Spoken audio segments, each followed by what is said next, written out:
Declaro abertos os trabalhos da sessão e solicito ao senhor secretário que nos faça a leitura da ata da sessão anterior. Ata da 20ª sessão ordinária realizada em 1º de agosto de 2007, presidente da senhora ministra Ellen Grace, procurador-geral da República, doutor Antônio Fernando de Souza, apregoados os seguintes processos: ações diretas de inconstitucionalidades e agravo regimental em suspensão de segurança.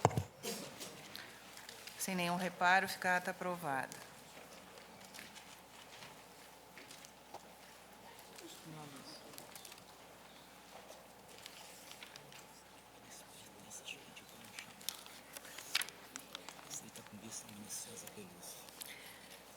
Ministro César Peluso tem voto vista na medida cautelar em ação direta de inconstitucionalidade 2135, requerente o Partido dos Trabalhadores, também o Partido Democrático Trabalhista, o Partido Comunista do Brasil e o Partido Socialista do Brasil, e requerido o Congresso Nacional.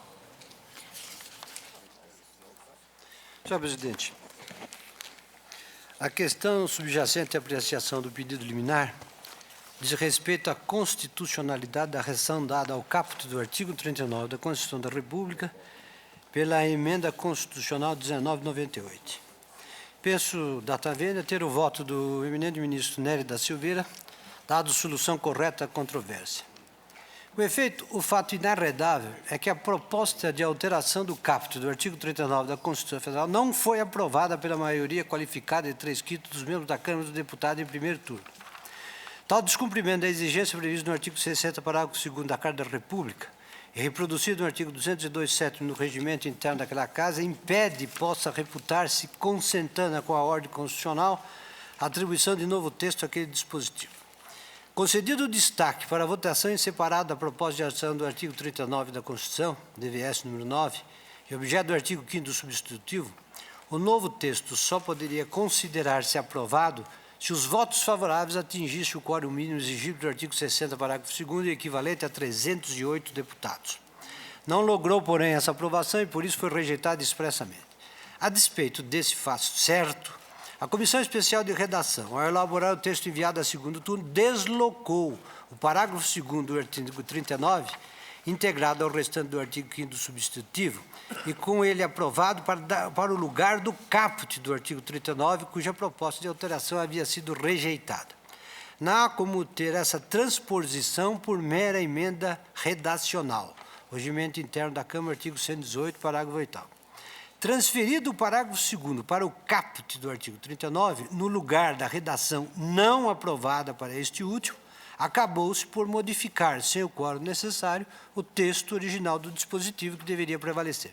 Em outras palavras, revogou-se o artigo 39 caput da Constituição de 88, sem que tenha sido composta a maioria qualificada, a cuja formação o artigo 60, parágrafo 2º, condiciona quaisquer modificações no texto constitucional. Em suma, a Comissão Especial de Redação alterou o dispositivo constitucional que a Câmara dos Deputados não quis modificar. No tocante ao perigo mora, não vejo como afastar-lhe a presença sob argumento de que longo tempo transcorreu desde a formulação do pedido liminar.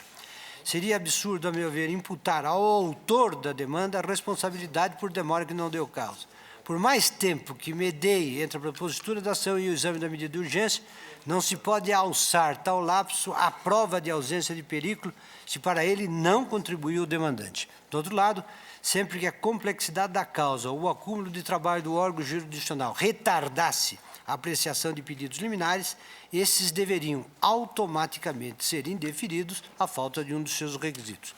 Do exposto, peço vênia para acompanhar o voto do ministro Nery da Silveira, concedendo a liminar a fim de suspender até julgamento final a vigência do artigo 39 caput da Constituição Federal na redação da emenda 1998, mantendo-se a redação original do dispositivo. Ministro Marco Aurélio, já que a ministra Carmen Lúcia e o ministro Gilmar Mendes não votam, sucessores que são dos ministros Nelson Jobim e Nery da Silveira. Ministro Marco Aurélio. Presidente, já havia feito notas indicando que acompanharia o relator, o ministro Nery da Silveira. Realmente o faço porque, não observado na aprovação em si da emenda constitucional, o sistema previsto no artigo 60 do mesmo diploma, ou seja, o sistema bicameral, acabou sendo aprovado um texto sem o duplo crivo.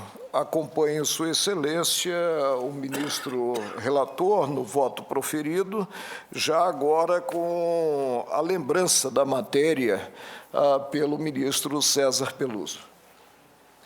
Ministro Celso de Mello. Também eu, senhora presidente, entendo que a proposta de emenda à Constituição sofre de um vício formal pela inobservância do regime da bicameralidade a que estão submetidas tais proposições, considerado que dispõe o parágrafo 2º do artigo 60 da Constituição da República. Por isso, senhora presidente, também peço vênia para acompanhar o voto do eminente ministro Nery da Silveira, nos termos que agora acabam de ser enunciados pelos eminentes ministros César Peluso e Marco Aurélio. Eu já havia acompanhado o eminente relator em votação anterior, portanto, proclamo o resultado. O tribunal, por maioria, deferiu em parte o pedido para suspender o artigo 39, nos termos do voto do ministro relator Nery da Silveira. Ficam vencidos por quem deferiam a cautelar o ministro Nelson Jobim, Ricardo Lewandowski e Joaquim Barbosa. Portanto, suspende-se a eficácia do artigo 39 caput, na redação que ele deu à emenda 19, Exato. mantida a redação anterior. Original. Pois não. E eu estou verificando, ministro Celso, que neste caso, estando já aposentado o ministro Nery, e o primeiro voto que se seguiu foi o meu, cabe-me a relatoria dessa medida cautelar. Portanto, redigirei o acórdão, retornando o feito à relatoria do ministro Gilmar Mendes, sucessor. Eu acho que eu sustentei com o advogado-geral da União a matéria de modo que Estaria impedido. Estou impedido. Bem, então depois se verificará esse impedimento e se fará a redistribuição dos autos. Sobre Os autos serão de redistribuídos. igual forma, eu gostaria de colocar uma questão de ordem, que se trata de emenda constitucional. Talvez no plano federal não tenha havido implementação disto por lei ordinária, não sei se houve ou não, mas certamente no plano dos estados isto ocorreu. Hein? Lei federal também. Talvez fosse interessante que o tribunal se pronunciasse sobre a repercussão desta. A medida cautelar, os efeitos são ex nunc. Sim, mas é bom que se explicite. Explicite. Por exemplo, há estados que certamente realizaram concurso público para empregos públicos e não para cargos públicos. Certo. Eu sei que muitos estados adotaram esse modelo. Mais do que isso, é que a redação originária, ou a norma originária desse artigo 39, estabelecia a obrigatoriedade do regime jurídico único, o que significa dizer que os estados, inclusive na União, todas as normas que pretenderam regulamentar a nova norma posta com a redação do artigo da emenda número 19, terão de ser refeitas na sua totalidade, porque o fundamento constitucional foi retirado, logo as normas subsequentes já não valem mais, porque o regime jurídico sendo único, o regime de trabalho muda. Da maneira ex nunc. E há estados que acabaram de fazer, inclusive, leis estabelecendo novas formas de ingresso no serviço público mediante contratações que são feitas pelo regime da consolidação das leis do trabalho. Isso muda tudo na administração pública. Sim, mas eu creio que nós podemos deixar essa matéria, né, para o julgamento definitivo, já que a liminar tem eficácia ex nunc, desde agora. Mas se a liminar Sim, mas e as leis que estão em sobre o vigor com fundamento, base?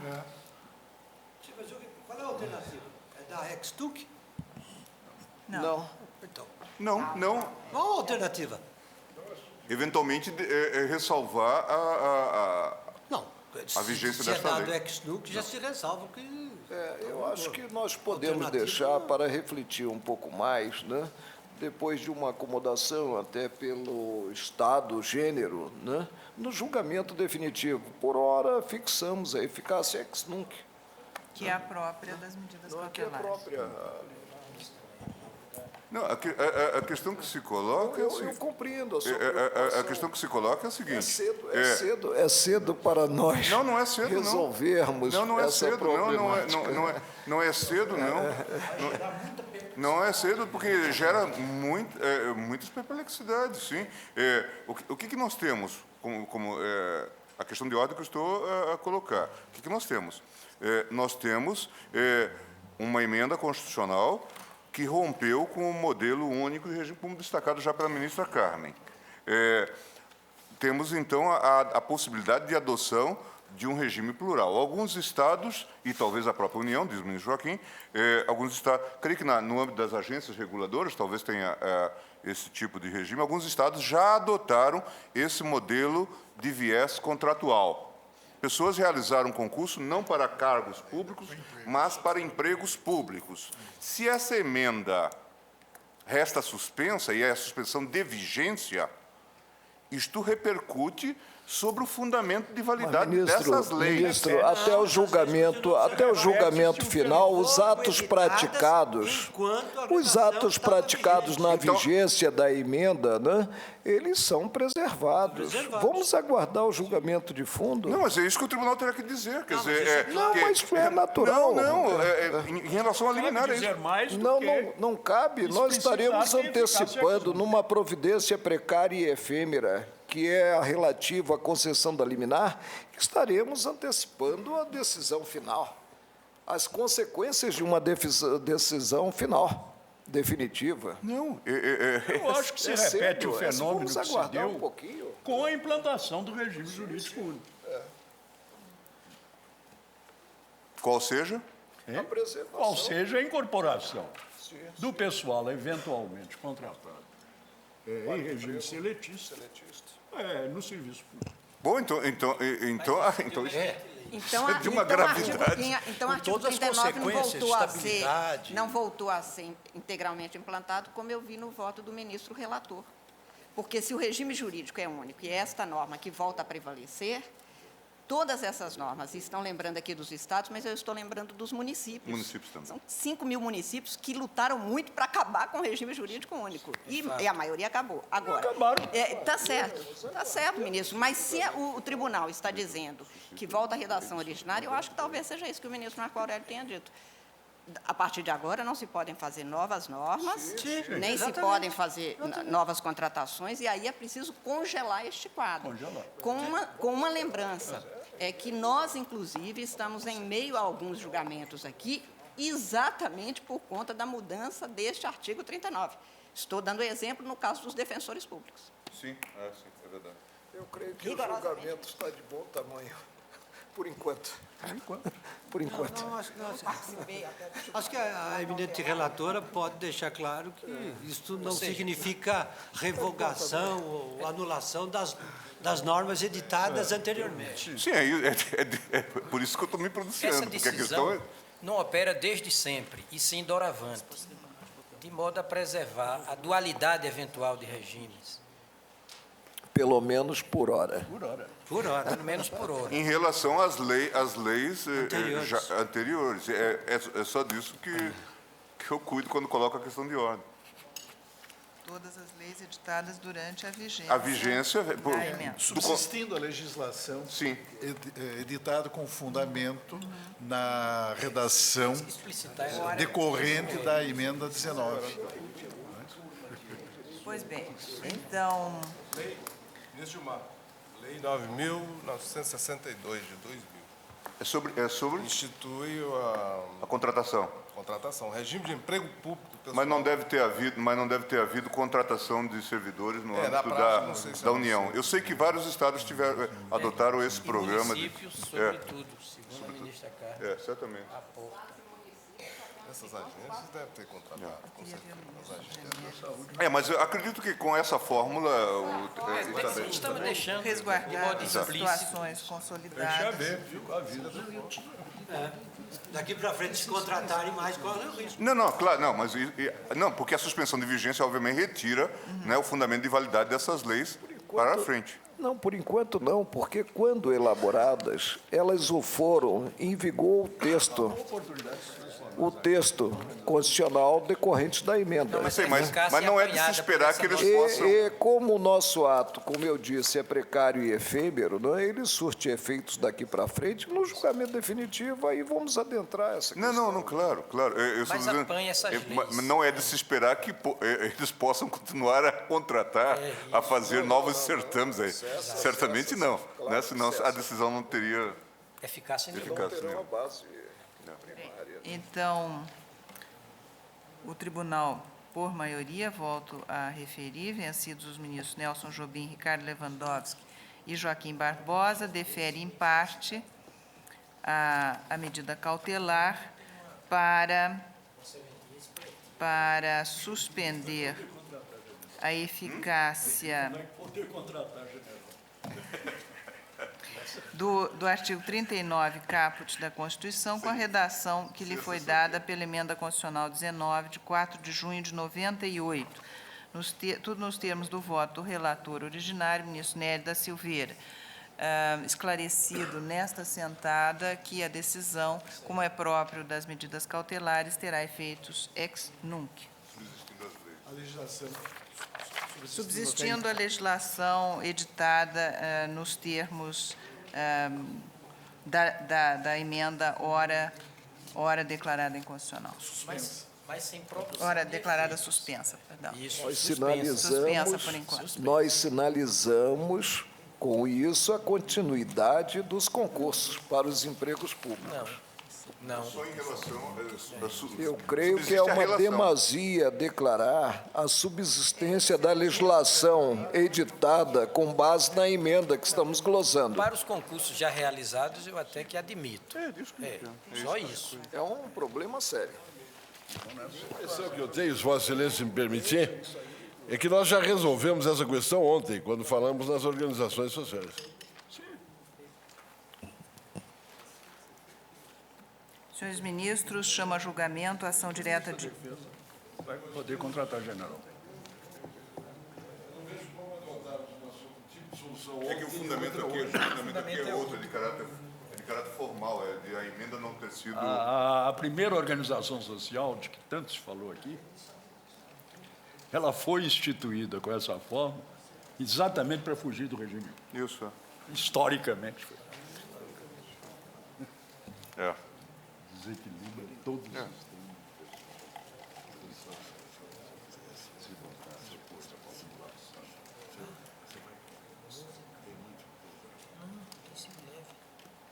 Ministro Pertence, chama a julgamento a ação direta de inconstitucionalidade 776 da relatoria de Vossa Excelência, requerente o governador do Estado do Rio Grande do Sul, requerida a Assembleia.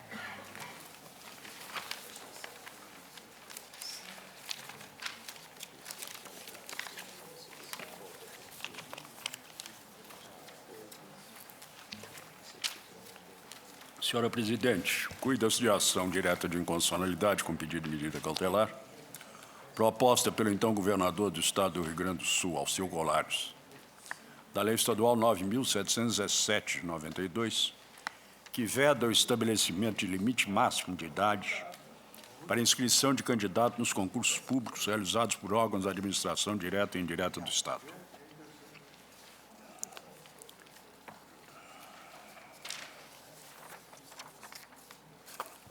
O relatório transcreve a lei.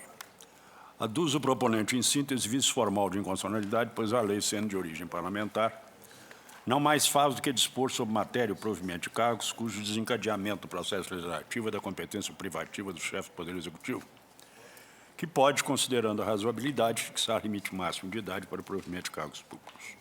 Medida cautelar pleiteada foi deferida em sessão de 92, por unanimidade, seguindo o voto do então relator, o ministro Celso de Mello. Comunicada a decisão, vieram as informações da Assembleia que pugnam em síntese pela constitucionalidade da lei, sob o argumento de que ela possui abrangência mais ampla que mera regulação de investidura e nomeação, pois seria verbis reflexo, no âmbito estadual, da materialização da igualdade de todos perante a lei, artigo 5º e seus desdobramentos, etc. Exatos 14 anos depois, foi publicado o acordo do julgamento da medida cautelar, vindo-me concluídos os autos por substituição do relator. Em suas manifestações, Tanto o advogado-geral da União quanto o procurador-geral da República opinam pela procedência do pedido ao relatório com cópias. O voto, Vasilésio. Assentou o tribunal ser ponderável a ressalva das hipóteses em que a limitação de idade se possa legitimar como imposição da natureza das atribuições do cargo a preencher. RMS 21046 pertence, RE 209.714 e o MAR. Tal estipulação, decidiu-se na DIN 243 Marco Aurélio, haveria de estar prevista em lei de iniciativa do chefe do Poder Executivo, por cuidado de matéria alusiva a provimento de cargos públicos. Naquela ocasião, fiquei vencido na honrosa companhia dos eminentes ministros Otávio Galotti, então relator, e Omar Galvão e Nery da Silveira, por entender que não estava caracterizada em norma de dispensa geral de limites de idade para ingresso em serviço público estadual, miudez atinente ao regime jurídico dos servidores de iniciativa legislativa do Executivo, mas sim princípio fundamental da administração de tratamento adequado à Constituição local, a saber, o princípio da isonomia. Rememoro o voto que proferi. Senhor presidente, essa matéria foi muito discutida nos primeiros anos da prática da Constituição de 88 e, ao final, esboçou-se no tribunal uma distinção. Incidia o vício formal da falta de iniciativa reservada ao Poder Executivo, ainda se tratando de norma incerta na Constituição Estadual, quando se cuidasse, lembrou o eminente relator, de minúcias, de miudezas do regime jurídico dos servidores públicos, mas não naquilo que dissesse respeito a princípios fundamentais da administração de tratamento adequado à Constituição local. Assim, a DIN 231 Moreira e a DIN 97 Moreira. Creio que não se pode reduzir a essas miudezas essa norma inspirada no princípio fundamental da isonomia, que cuida do acesso dos cidadãos aos concursos e, consequentemente, ao serviço público do Estado. Não vejo na Constituição, já aí sob um prisma material, nenhuma vedação a essa dispensa geral de limites de idade. Certo precedente cuidava de dispositivo da Constituição do Estado do Rio de Janeiro. No caso, temos a impugnação de lei ordinária do Estado do Rio Grande do Sul, motivo pelo qual não se faz necessário opor minhas reservas à tese que transplanta, sem qualquer ponderação, as restrições à iniciativa legislativa do Poder Legislativo, instituído às Assembleias Constituintes Estaduais.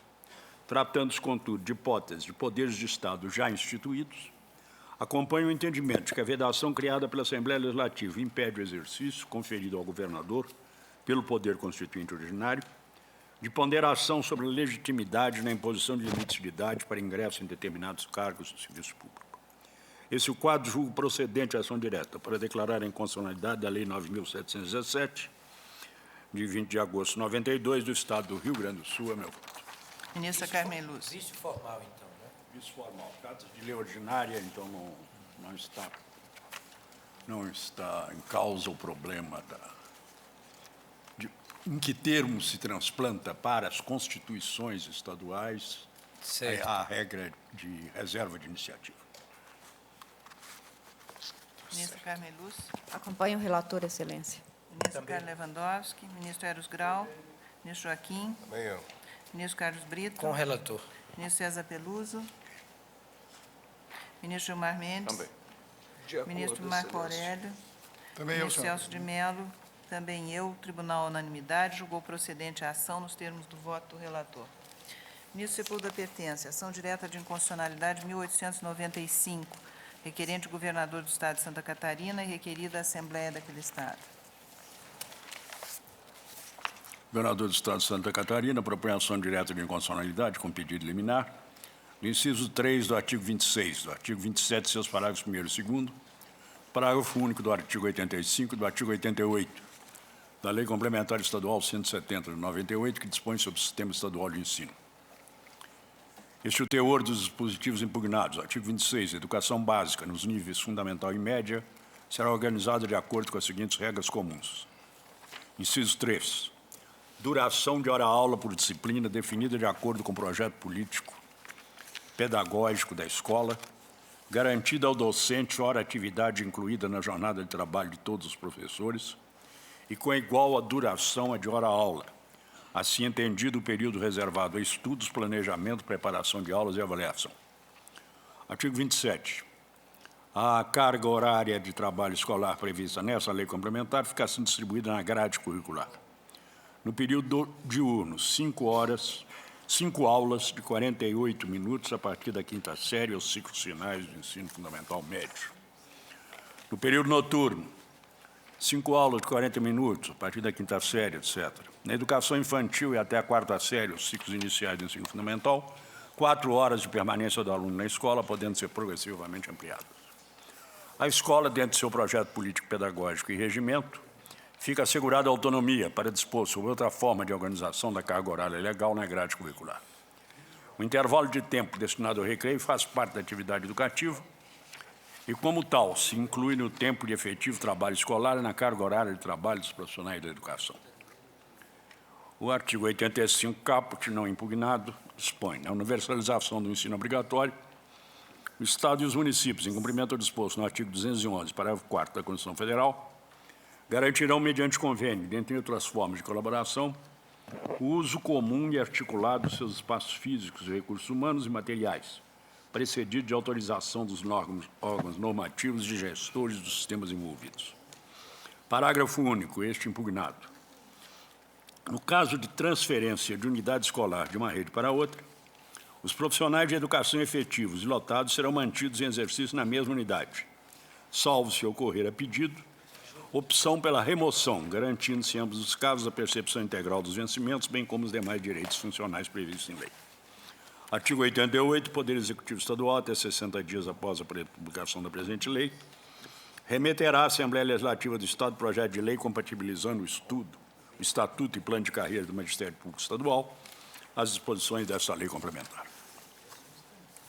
Aduz o proponente que, apesar dos vetos opostos, a lei de iniciativa da Assembleia Legislativa Estadual foi promulgada com a manutenção dos textos impugnados. Estaria caracterizada assim a violação ao princípio da separação dos poderes, considerando que compete ao chefe do Poder Executivo a iniciativa de lei que verse sobre a estrutura dos órgãos que integram a administração pública e sobre o regime jurídico dos servidores públicos. E sustenta, verbis, no momento o Poder Legislativo está, com a promulgação da Lei Complementar 170, de sua própria iniciativa, impedindo o Poder Executivo de exercitar livremente sua competência em matéria de administração pública, em especial de determinar o funcionamento das escolas públicas de acordo com o projeto político-pedagógico da administração, em consonância com os recursos afetos à área de educação, número de professores efetivos e contratados, disciplinas, turnos escolares, etc. Argumenta também que a inamovibilidade dos professores, estabelecida no parágrafo 1 do artigo 85, resulta em inobservância à autonomia municipal, prevista nos artigos 18 e 35 da Constituição Federal.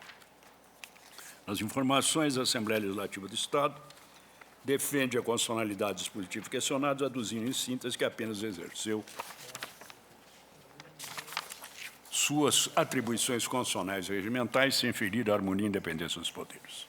Ante o decurso do tempo, afastei a aplicação dos prazos referentes à medida cautelar e requisitei, nos termos do artigo 6º, parágrafo único da LADIM, novas informações e a manifestação do Advogado-Geral da União e do Procurador-Geral da República na forma do artigo 8º. Nessa oportunidade, aduziu a Assembleia Legislativa, em referência ao artigo 88 da Lei de Diretrizes e Bases, que a normatização federal expressamente remeteu aos Estados à regulamentação ou adaptação dos diplomas legislativos internos peculiares à educação e ao ensino, impondo, para tanto, o limite de 1 ano. E conclui, ocorre que Santa Catarina se omitiu nesta, que obrigou o Poder Legislativo a deflagrar dita regulamentação em sintonia ao interesse da sociedade catarinense, tendo se transformado na Lei Complementar 170. Transferiu-se, pois, ampla legitimidade ao referido ordenamento. Explicita ainda que, quanto à prescrição disposta no artigo 88, cumpre lembrar que a Lei Complementar 351 de 2006 instituiu o Plano de Carreira e Vencimento dos Servidores Públicos regidos pelo Estatuto dos Servidores Públicos Civis do Estado, lotados na Secretaria de Estado da Educação, Ciência e Tecnologia, estabelece outras providências, pelo que estaria prejudicada a ação no ponto. O Advogado-Geral da União e o Procurador-Geral da República opinaram pela procedência do pedido e o relatório do qual se distribuirão cópias. Examino inicialmente o alegado prejuízo da ação direta quanto ao artigo 88, que fixou prazo de 60 dias, para que o chefe do Executivo remetesse à Assembleia Projeto de lei compatibilizando o Estatuto e Plano de Carreira do Magistério Público Estadual às disposições da lei complementar impugnada. Certo, o tribunal já assentou em constitucionalidade de norma que estipula prazos para a deflagração de processo legislativo por poder diverso em matéria de sua competência, por manifesta violação ao princípio da separação dos poderes. A DIN 106, Gilmar Mendes, e a DIN 2721, Maurício Corrêa. Entretanto, conforme ressalta a Assembleia, com a publicação da Lei Complementar Estadual 351, o artigo 88 impugnado teve exaurido seu intento, ainda que muito após o decurso do prazo nela estipulado. Não conheço da ação direta no ponto. Posso prosseguir? No mais, a querela se resume em saber se a fixação da forma de cumprimento da jornada de trabalho, hora-aula, e do exercício do magistério, e o estabelecimento da inamovibilidade do professor, no caso de a escola passar a ser administrada pelo município, inserem-se dentro das matérias reservadas à iniciativa legislativa do chefe do Poder Executivo, como bem realçou o ilustre Procurador-Geral Antônio Fernando de Souza em seu parecer, cujos fundamentos adopto como razão de decidir. De Sua Excelência, inicialmente cumpre consignar que a reserva à iniciativa legislativa, por constituir norma básica do modelo positivo da separação dos poderes, integra princípio de observância obrigatória pelos Estados-membros, nos termos do artigo 25 da Lei Maior. Parágrafo 1º do artigo 61 estabelece a matéria legislativa ser reservada à iniciativa privativa do Presidente da República, citando, entre outras, lei que dispõe sobre servidores públicos da União e território, seu regime jurídico, provimento de cargos, estabilidade e aposentadoria. O cerne da questão analisada nesses autos reside exatamente em verificar se o conteúdo dispositivo da Lei Complementar 170, de iniciativa da Assembleia Legislativa do Estado de Santa Catarina, diz ou não respeito ao regime jurídico de servidor público. Ao discorrer especificamente sobre a abrangência conceitual da expressão regime jurídico dos servidores públicos nos autos da ADIM 766, como bem destaca a Advocacia Geral da União, o ministro Celso de Mello afirma que se trata de noção que compreende, entre outros, direitos e vantagens de ordem pecuniária, horário de trabalho, o ponto e os regimes especiais de trabalho. A simples leitura dos dispositivos impugnados, que tratam da jornada de trabalho, distribuição de carga horária, lotação dos profissionais de educação e uso dos espaços físicos e recursos humanos do Estado e seus municípios na organização do sistema de ensino, conduz à conclusão de que veiculam regras próprias do regime jurídico dos servidores públicos, cujo processo legislativo somente poderia ser deflagrado por iniciativa do chefe do Executivo. Revelam-se, portanto, formalmente inconstitucionais o inciso 3 do artigo 26, o parágrafo 2º do artigo 27 e o parágrafo único do artigo 87 da Lei Complementar, dada a inobservância pelo legislador estadual da norma de reserva de iniciativa do artigo 61, parágrafo 1º, 2c. No mesmo sentido, transcrevo, extrato, passagem da manifestação do advogado-geral. De tudo conheço parcialmente da ação direta, e nessa parte julgo o precedente para declarar a inconstitucionalidade do inciso 3 do artigo 26, do artigo 27, seus incisos e parágrafos, e do parágrafo único do artigo 85, todos da Lei Complementar 170, de 7 de agosto de 98, do Estado de Santa Catarina. O 88 eu julguei prejudicado, porque eu... Não conhece com relação ao eu julgo prejudicado. Todo o artigo 27, né? Não sobra nada dele. O artigo 27 todo. incisos e parágrafos. Pois bem, ministra Carmen Lúcia. Acompanho o relator, Excelência. Ministro Ricardo Lewandowski. Com o relator. Ministro Eros Grau. Ministro Joaquim. Com o relator. Ministro Carlos Brito. Com o relator. Ministro César Peluso. Ministro Gilmar. Também. Ministro Marco Aurélio. De acordo, presidente. Ministro Celso de Mello. Também eu, senhora presidente. Também estou de acordo. O tribunal, à unanimidade, nos termos do voto do relator, conheceu em parte da ação direta de inconstitucionalidade e, na parte conhecida, julgou-a procedente para declarar a inconstitucionalidade do inciso 3º do artigo 26, do artigo 27, seus incisos e parágrafos 1º e 2º, parágrafo único do artigo 85, todos da Lei Complementar Estadual número 170/98 do Estado de Santa Catarina.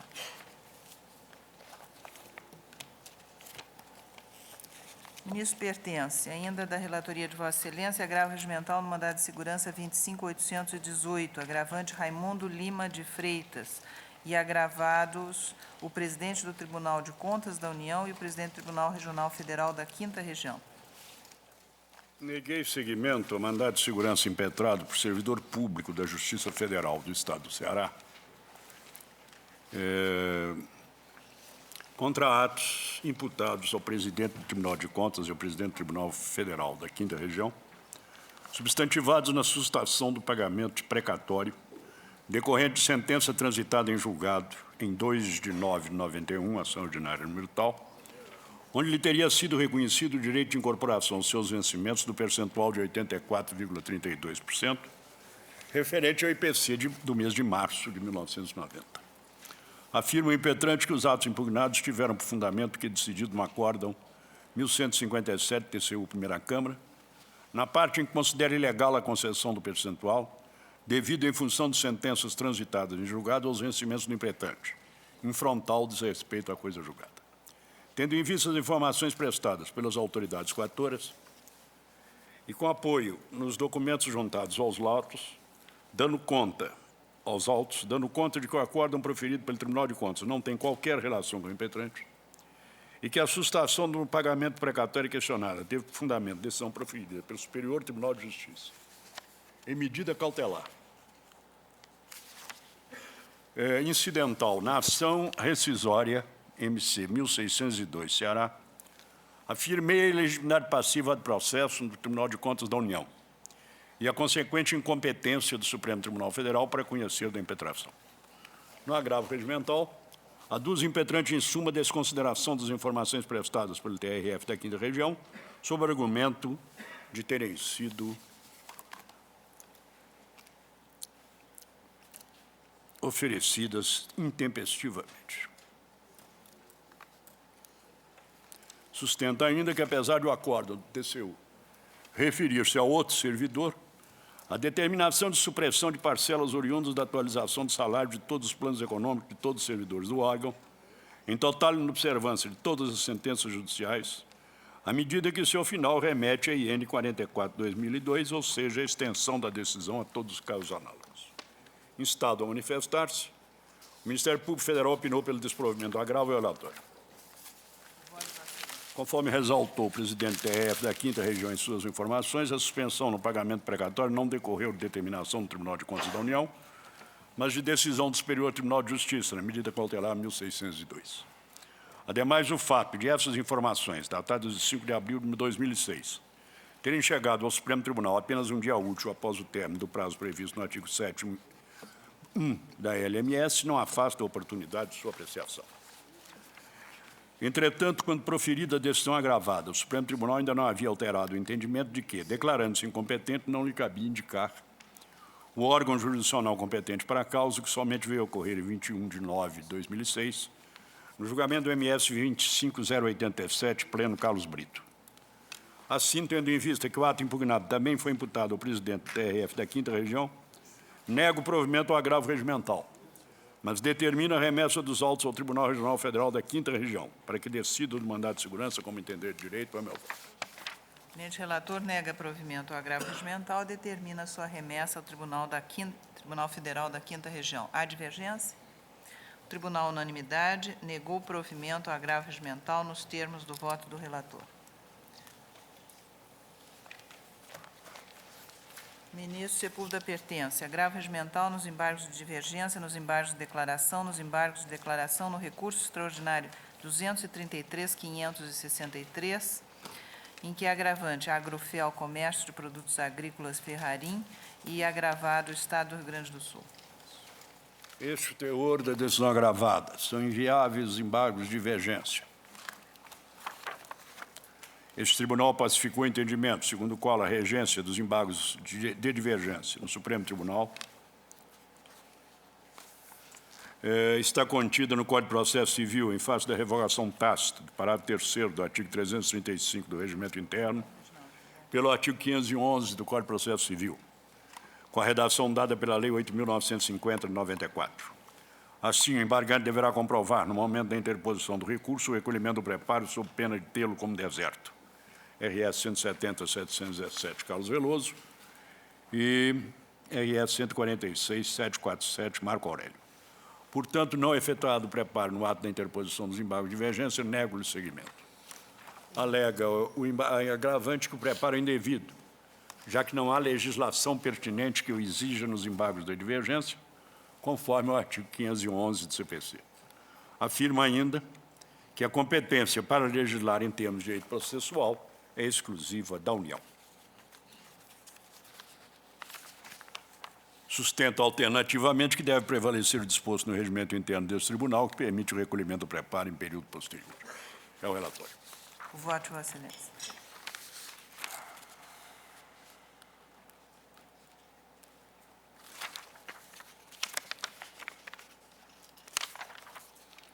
Não tem razão agravante, reitero os fundamentos da decisão agravada, uma vez que os embargos são completamente inviáveis, pois, conforme a jurisprudência deste tribunal, a regência dos embargos de divergência no Supremo Tribunal está contida no Código de Processo Civil em face da revogação tácita do parágrafo 3º do artigo 335 do Regimento, pelo artigo 511, com a redação da Lei 8.950.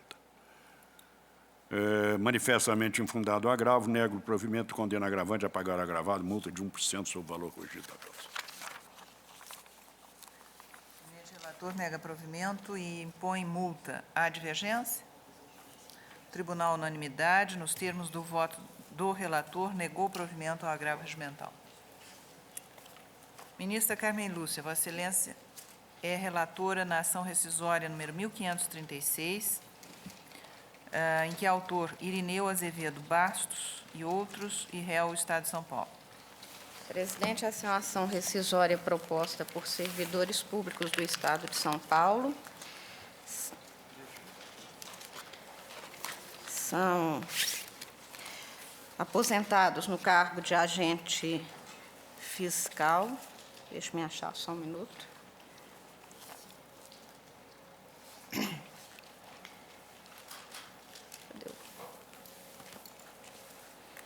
Sendo 3 entre eles representantes legais de aposentados naquele cargo.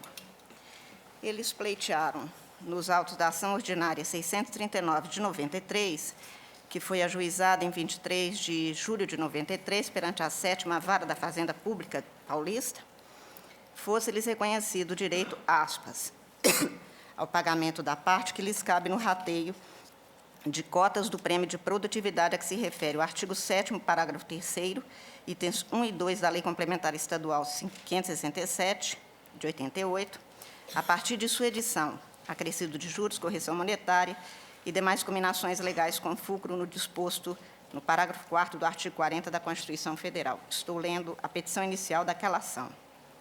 O juiz competente julgou improcedente a ação em 16 de novembro de 93, por entender não lhes caber participar, aspas, do rateio do prêmio de produtividade, por se tratar de adicional de exercício de função, e os inativos não mais exercem função, tampouco tendo direito à incorporação da verba como pretendido pelos autores, pois criada após as suas aposentadorias.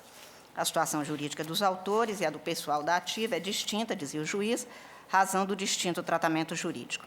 A 6ª Câmara Civil do Tribunal de Justiça de São Paulo, em 95, negou provimento à apelação interposta, pelo que eles se valeram de recurso extraordinário com fundamento no artigo 102, inciso 3, alíneas A e C da Constituição do Brasil, admitido, porém, pelo terceiro vice-presidente do Tribunal de Justiça Paulista, apenas pela linha A daquele dispositivo constitucional. Neste Supremo Tribunal Federal, o recurso extraordinário foi distribuído ao ministro Nery da Silveira, em 28 de setembro de 95, o qual lhe negou seguimento com fundamento no artigo 38 da Lei 8.038, sendo razões de sua decisão, aspas, o Supremo Tribunal Federal, decidindo acerca da aplicação do artigo 40, parágrafo 4º da Carta Política, posicionou-se no sentido de que a extensão aos aposentados dos benefícios e vantagens posteriormente criados, como prevê o parágrafo 4º do artigo 40 da Constituição, é relativa aos de caráter geral, o que exclui situações particulares, como é o caso que se destina a compensar o servidor, enquanto dura o exercício de trabalho normal em locais anormais, assim considerados pela lei e pelo decreto. Nem todos os benefícios concedidos aos servidores em atividade são compatíveis com a situação do aposentado, como é o caso das férias anuais e da gratificação paga durante o exercício em locais diversos. O ministro Nery estava citando a ação direta 778, de relatoria do ministro Paulo Brossard. Ainda é o ministro a dizer, releva na espécie observar o que se contém no acórdão, a folhas 88 e 89. quanto aos fins do artigo 25 da mesma lei, como o benefício do prêmio de produtividade, como alicerçado pelo digno sentenciante, já vem sendo pago aos aposentados assegurada a integração aos proventos de um mínimo de 850 cotas, atendido, portanto, o mandamento constitucional do parágrafo 4º do artigo 40 da Lei Maior. O mais disputado é vantagem decorrente do efetivo exercício da função, como resulta de exegese jurisprudencial trazida a lume a folhas 39, infine, e 40. O rateio da reserva anual de cotas prevista no item 2 do parágrafo 3º não alcança os agentes fiscais de rendas aposentados. Aplica-se exclusivamente aos que estão no serviço ativo. Assim, dizia o ministro Nery, guardados os parâmetros discutidos, foi resolvido na apelação civil número 180.667 desta Câmara e na rescisória número 154.720. Nega-se provimento ao recurso. Afirma ainda o ministro Nery na decisão agora questionada, cumpre de outra parte, ademais, ter presente que se cuida aqui da exegese e aplicação de direito local, sendo invocável a súmula 280. Não haver, desde logo, ofensa direta à regra constitucional em referência, mas não somente poderia surpreender-se configurada a má interpretação de regra local. Esta decisão do ministro Nery transitou em julgado em 9 de fevereiro de 1998. Dos 62 autores daquela ação, 21 propuseram a presente ação rescisória em 3 de fevereiro de 2000, com fundamento no artigo 485, inciso 5 do Código de Processo Civil, para desconstituir o julgado, proferido monocraticamente pelo relator, ministro Nery da Silveira, então integrante da segunda turma deste Supremo Tribunal. Em razão do falecimento de 3 dos autores originários da presente ação, integram-na atualmente os respectivos espólios, representados pelos inventariantes. Na presente ação, os autores argumentam que a decisão recidenda apreciou questão federal objeto da ação, porém afrontou literal disposição de lei, em especial o mandamento contido no artigo 40, parágrafo 4º, atualmente parágrafo 8º do mesmo dispositivo, a partir da emenda constitucional número 20, e a petição, que foi protocolizada em data anterior à emenda 41, mantém-se nos mesmos termos em razão de haver no sistema nova norma sobre a matéria. Os autores afirmam que a Lei Complementar Paulista 567, de 98, aspas, divergiu em seus próprios dispositivos, porquanto, ao mesmo tempo que determinou que a vantagem do rateio deveria obedecer ao prolabore faciendo, ou seja, haveria necessidade de o agente fiscal de rendas estar no efetivo exercício de sua função, assegurou a percepção do benefício aos agentes fiscais de rendas que não estão produzindo excesso de cotas e aos que estão no exercício de outra função e, por esse motivo, nada produzem a título de cotas do prêmio de produtividade. Sustentam ainda que, ao editar a Lei Complementar Paulista 779, de 94, que alterou a Lei Complementar 567 de 88, o próprio Estado de São Paulo teria estendido, aspas, aos aposentados e pensionistas a participação no rateio de cotas em excesso do prêmio de produtividade, mas não concedeu o efeito retroativo desejado pelos autores, ou seja, não retroagiu à data da edição da Lei Complementar que instituiu o rateio, dando ensejo aos autores de invocar a proteção do Judiciário para que seja reconhecido que a lei máxima assegurou a percepção da benesse pretendida desde sua instituição. Idêntico argumento defendem ao trazer a lume o disposto na Constituição Paulista, em cujo artigo 126 se especifica que os proventos de aposentadoria serão revistos na mesma proporção e na mesma data, quando se modificar a remuneração dos servidores em atividade.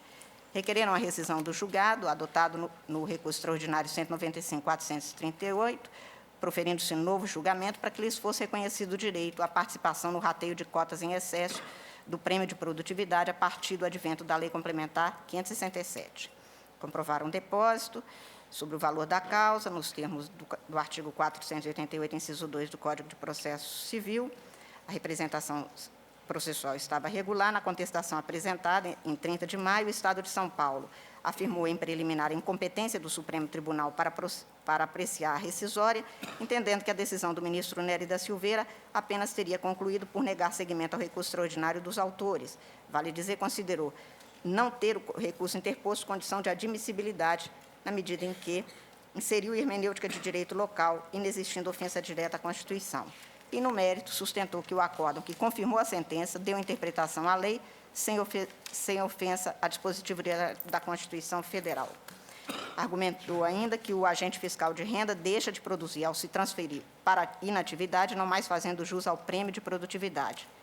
E quando do novo enquadramento de sua aposentação, após o advento da Lei Complementar 567 de 88, a ele são atribuídas as cotas de prêmio de produtividade. Logo, haveria garantia legal de que os agentes fiscais teriam, quando da passagem, um critério de aferição da parte variável de sua remuneração. Concluiu a contestação, explicando que, aspas, a extensão desse rateio de cotas aos aposentados apenas seria possibilitada se lei neste sentido previsse, o que ocorreu somente a partir de 94, com a vigência da Lei Complementar 779. Os autores se manifestaram ainda em 2000, reafirmando a competência do Supremo, sob o fundamento de que, ao negar seguimento ao recurso extraordinário, o Supremo, aspas, apreciou a questão que é objeto da presente ação, reiteraram a pretensão rescisória. O ministro Otávio Galotti, a quem foi distribuída a ação, entendeu saneado o processo, abriu vista aos autores e ao réu para alegações finais, ocasião em que os autores mencionaram o recurso extraordinário 197-648 de São Paulo, no qual o plenário deste Supremo Tribunal Federal, aspas, acolheu a tese dos autores no mesmo sentido da presente ação rescisória, provendo o recurso extraordinário. O Estado de São Paulo, por sua vez, trouxe aos autos trechos do recurso extraordinário 170-020, relatoria do ministro Otávio Galotti, que, ao decidir sobre reserva anual de prêmio e cotas de produtividade, não conheceu do recurso interposto pelos aposentados. Em 21 de setembro de 2000, o réu apresentou ainda agravo retido, visando evitar a impossibilidade de discussão da matéria e apreciação quando do julgamento da ação rescisória. O Ministério Público manifestou-se pela improcedência da presente ação, submetia o relatório ao senhor ministro, o processo ao ministro revisor, e este é o relatório, senhora presidente. Eminente revisor. De acordo com o relatório. O voto de Vossa Excelência. Trata-se de ação rescisória, como disse, ajuizada em 3 de fevereiro de 2000 por Irineu Azevedo Bastos e outros, servidores aposentados no cargo de agente fiscal de rendas do Estado de São Paulo, na qual pleiteiam a rescisão da decisão proferida pelo ministro Nery da Silveira, datada de 15 de dezembro de 97, nos autos do recurso extraordinário 195.438, com decisão transitada em julgado em 9 de fevereiro de 98. Eu deixo de ler mais uma vez a parte da decisão que é objeto da impugnação.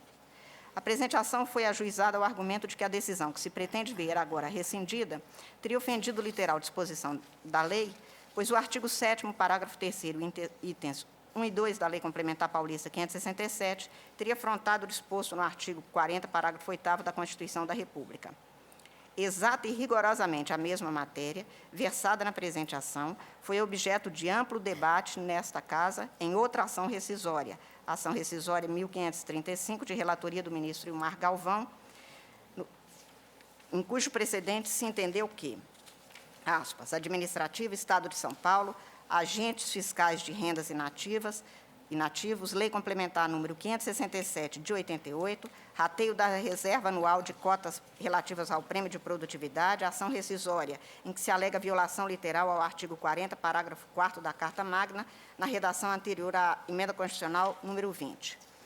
O plenário desta Corte, é o que se contém naquele julgamento, no julgamento do recurso extraordinário 197.648, de que fui relator, interpretando o artigo 7º da Lei Complementar em foco, especialmente o parágrafo 3º, inciso 2, em combinação com os parágrafos 4º e 5º, decidiu que o rateio de excesso de cotas da reserva anual alusível ao prêmio de produtividade, por tratar-se de vantagem funcional não condicionada à produtividade do agente, possuía caráter de remuneração geral, a contemplar não apenas os servidores efetivamente em exercício, mas também os que, embora afastados, equiparavam-se àqueles em virtude de disposição legal, havendo em consequência de ser computada no cálculo dos proventos dos inativos.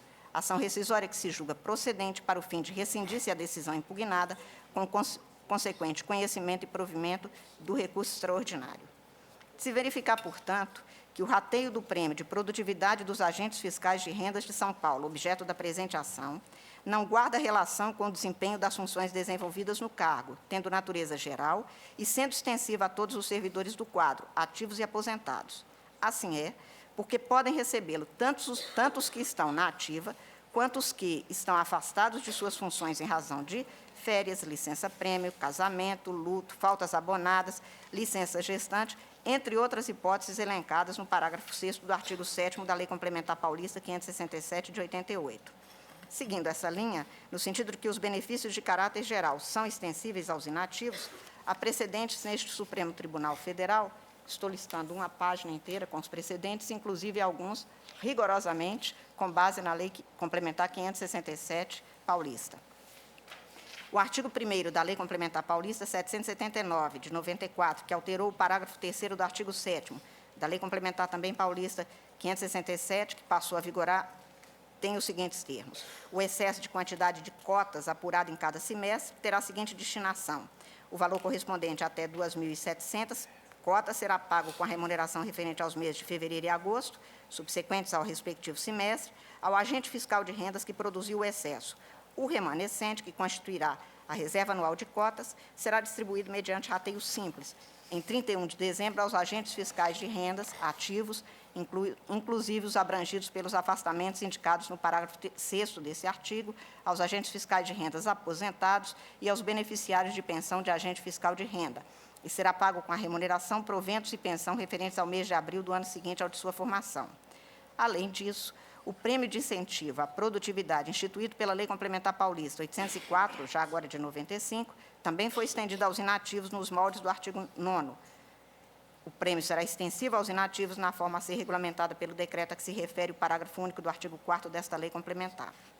Constata-se, portanto, que a nova redação do artigo 7º da Lei Complementar Paulista 567, de 88, dada pela Lei Complementar 779, de 94, reconheceu expressamente o direito de os agentes fiscais de renda do Estado de São Paulo, aposentados ou de seus beneficiários, receberem cotas de reserva anual remanescente relativa ao prêmio de produtividade a partir de 23 de dezembro de 94. Considerando-se a natureza autoaplicável da norma constitucional do então parágrafo 4º do artigo 40 da Constituição do Brasil, posteriormente alterada pelas emendas número 20 e número 41. É de se ter como certo que os agentes fiscais de renda do Estado de São Paulo aposentados já tinham o direito de receber cota do rateio do prêmio de produtividade desde a data da promulgação da Constituição de 98, exatamente nos termos do que foi debatido e concluído pelo plenário deste Supremo Tribunal Federal em 2003. Sobre a questão, transcrevo emenda em parte dos votos proferidos nos autos do recurso extraordinário 197.648, de relatoria do ministro Ilmar Galvão, na sessão plenária de 21 de junho de 2000, neste Supremo Tribunal Federal, julgamento de que participaram os eminentes ministros Carlos Veloso, Nery da Silveira, Sidney Sanches, Otávio Galotti, Sepúlveda Pertence, Marco Aurélio, Ilmar Galvão, Marias Correia e Nelson Jobim, que então fixaram, aspas, administrativo, Estado de São Paulo, agentes fiscais de rendas inativos. Lei Complementar 567, de 88, parágrafos 4º e 5º do artigo 7º, rateio da reserva anual de cotas relativos ao prêmio de produtividade, alegada ofensa ao artigo 40, parágrafo 4º da Constituição. Vantagem funcional que, nessa parte, posto não condicionada à produtividade do servidor, a ela fazendo jus não somente os servidores em efetivo exercício, mas também os afastados em circunstâncias consideradas por lei como tal, reveste-se de indisfarçável caráter geral, havendo em consequência de ser computada no cálculo dos proventos dos inativos, procedência da alegação de ofensa ao artigo 40, parágrafo 4º da Constituição. Em seu voto, o ministro Ilmar Galvão asseverou que, aspas, como se percebe, de acordo com os dispositivos legais transcritos, o rateio da reserva anual de cotas, constituída pelo excesso de quantidade de cotas apurado em cada semestre, parágrafo 3º, será feito entre os agentes em atividade no último dia do exercício em referência, independentemente do respectivo grau de produtividade, circunstância que confere à referida vantagem o caráter de remuneração geral, tanto mais que são por ela contemplados não apenas os servidores em exercício, mas também os que se acharem afastados por razões consideradas pela lei como de efetivo exercício. O ministro Marco Aurélio, por sua vez, naquela ocasião, afirmou que, aspas, no artigo 40, parágrafo 4º, na redação primitiva, que penso ser o caso, e não houve modificação com a emenda número 20, a não ser quanto à numeração do parágrafo, dispôs-se que os proventos da aposentadoria devem corresponder ao que perceberia o servidor se em atividade estivesse. Há uma igualização. Senhor presidente, tem uma parcela em discussão como remuneratória e resultante até mesmo de atuação de uma categoria que conta com poder de pressão. Sendo uma parcela remuneratória, não vejo como a excluir dos cálculos de aposentadoria, como a afastar da inserção nos proventos da aposentadoria. E diria a Vossa Excelência que a pedra de toque do parágrafo 8º do artigo 40, o elemento definidor do direito ou não do aposentado, ao que percebido pelo servidor em atividade, está justamente na resposta que se dê à seguinte indagação. Estivesse o servidor em atividade, considerada a função exercida por ele à época, a perceberia? Sendo positiva, a resposta, logicamente, ao direito à integração nos proventos. Por fim, Votou o ministro Sepúlveda Pertence no sentido de que, senhor presidente, peço vênia ao eminente ministro relator para acompanhar o voto do ministro Marco Aurélio. A meu ver, efetivamente, não se pode desconhecer a força normativa do artigo 40, parágrafo 4º da Constituição, mediante artifícios. Temos, na verdade, nestas cotas de produtividade, exatamente o que no plano federal corresponde à chamada retribuição adicional variável do pessoal do fisco da União, devida pelo exercício do cargo e só em função do exercício do cargo, sem nada a ver com o desempenho pessoal de cada servidor. Tanto, dilo a lei paulista questionada, que a cota é devida ao funcionário que não esteja no exercício das atividades fiscais, desde que a lei considere o tempo respectivo como de efetivo exercício do cargo. O exemplo que me ocorre é o da requisição para a Justiça Eleitoral, que, obviamente, não é uma função fiscal e que não precisa ser estimulada mediante retribuições variáveis. O que há, na verdade, é uma parcela variável de remuneração da ativa devida pelo exercício do cargo, e isso, a meu ver, são vencimentos, é remuneração. A remuneração da atividade do cargo pelo servidor em atividade, o aposentado tem direito, de acordo com o artigo 40, parágrafo 4º da Constituição. Ainda o ministro Pertence. Esclareço apenas que estou recordando a retribuição adicional variável da lei federal, porque foi objeto de decisão no plenário, no recurso extraordinário 185.842, relator para o acórdão nesse ponto unânime, o ministro Maurício Correia, mas relator originário, o ministro Otávio Galotti, quando se considerou que essa parcela da remuneração do pessoal do fisco da União compunha os vencimentos e, como tais, estavam submetidos ao teto. Não vejo diferença entre os dois casos. Peço vênia para conhecer do recurso e lhe dar provimento. No mesmo sentido, sobre a mesma matéria, os recursos extraordinários 183, 188, relatoria do ministro Nery da Silveira, 190, 970, relatoria do ministro Moreira Alves, enfim, estou listando uma série deles. Entre 20 de julho de 88, data da publicação da Lei Complementar Paulista 567, e 5 de outubro de 88, data da promulgação da Constituição, aquela lei paulista produziu efeitos. Sendo assim, por se tratar de extensão de benefícios, que o parágrafo 8º agora parágrafo 8º do artigo 40 da Constituição remete aos cuidados de lei específica, que, repete-se, existe desde 20 de julho de 1988, até a criação da nova Lei 94, a 779, entendo ter havido, como alegado pelos autores, realmente violação literal de dispositivo de lei, na decisão rescindenda. Desde outubro de 88, bastava a existência de lei versando sobre benefícios gerais concedidos aos servidores da ativa para que tais benefícios pudessem ser estendidos aos aposentados. É o denominado princípio da paridade a se observar no caso em pauta. Qualquer outra decisão, parece-me que importaria em aceitação de desonomia entre os autores da presente ação e outros agentes fiscais de rendas paulistas, inclusive porque alguns grupos dele obtiveram reconhecimento do direito postulado por este Supremo Tribunal Federal, conforme expus antes. Ante o exposto, estou votando, senhora presidente, senhores ministros, no sentido de julgar procedente a presente ação rescisória para rescindir a decisão impugnada, por consequência, conhecer do recurso extraordinário e dar provimento a ele. Se assim for o entendimento do tribunal, eu estou ainda condenando o réu ao pagamento dos honorários advocatícios fixados em 10% sobre o valor da causa corrigida. O eminente revisor, ministro Sepúlveda Pertence. Tem voto escrito, mas ele acompanha inteiramente os fundamentos do voto do eminente relator, inclusive os precedentes nos quais votei. Julgo procedente nos termos do voto da relatora. Ministro Ricardo Lewandowski. Com a relatora.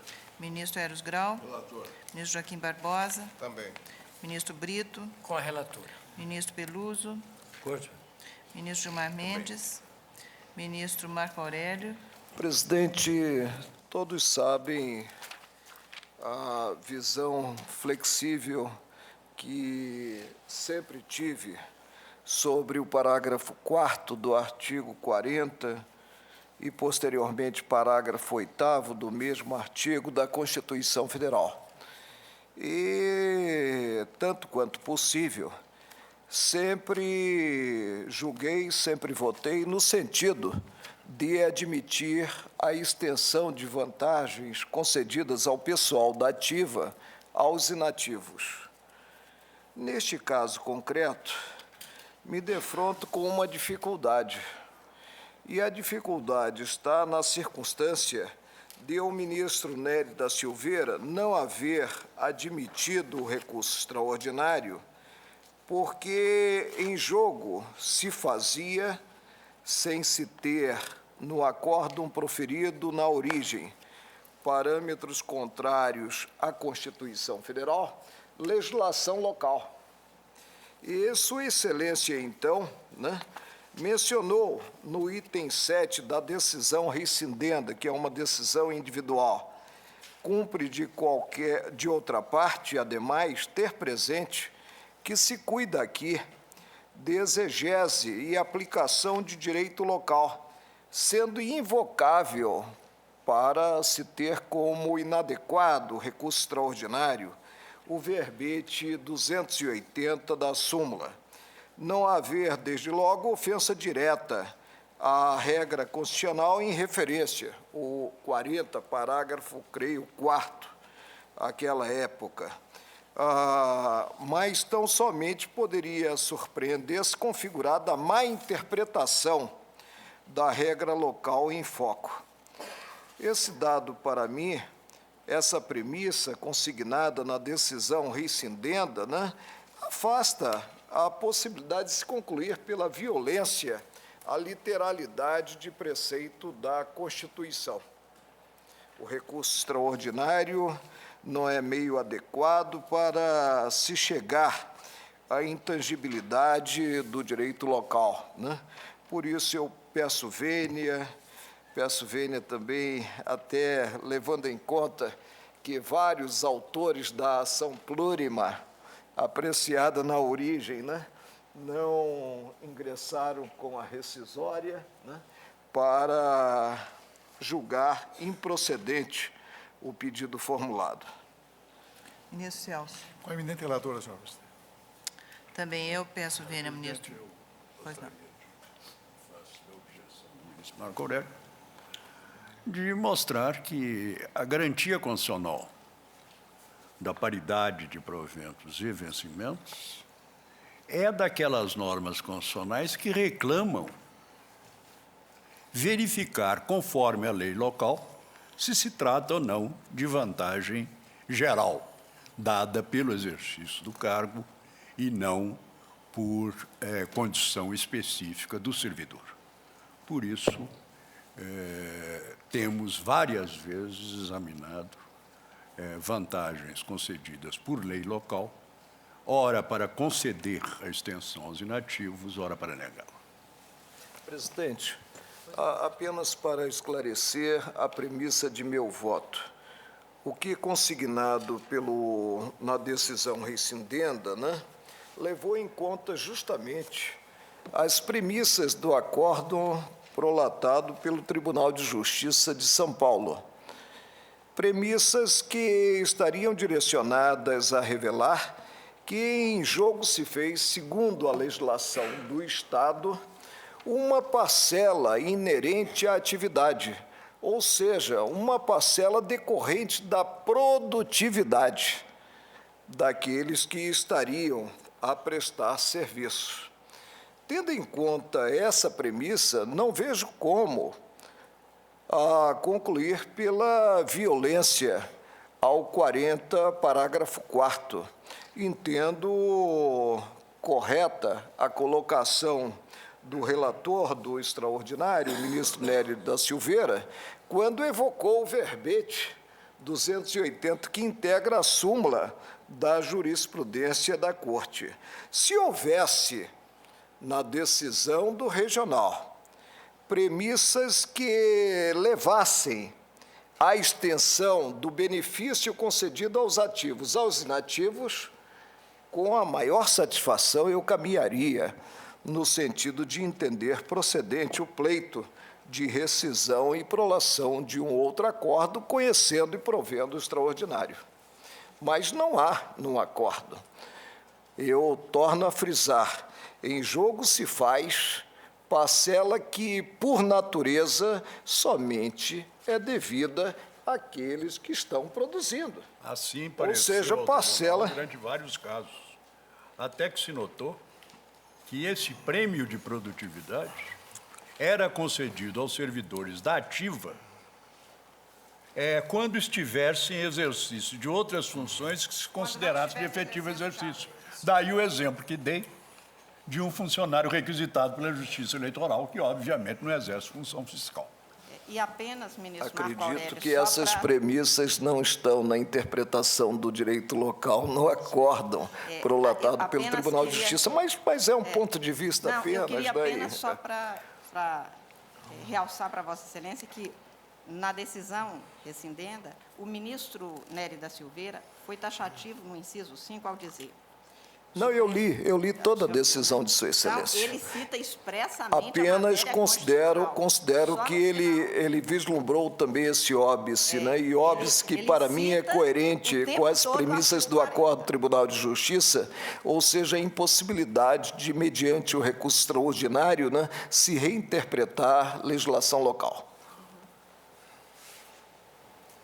Esse prêmio por produtividade, num primeiro súbito de vista, só pode sugerir uma gratificação pro labore faciendo, que somente contemplaria quem estivesse trabalhando e trabalho a ser aferido, não é, segundo pontos, segundo pautas pré-determinadas. Mas, quando a própria lei fez a extensão da gratificação a servidores que nem estivessem trabalhando no órgão de origem e sem qualquer avaliação da sua produtividade, terminou por conferir a ela a gratificação um caráter genérico. Ministro, se eu me defrontasse com esse contexto fático, considerada a lei local, contexto fático soberanamente estabelecido pelo Tribunal de Justiça, eu não teria a menor dúvida em julgar procedente a rescisória. A minha divergência com o ministro Marco Aurélio é antiga.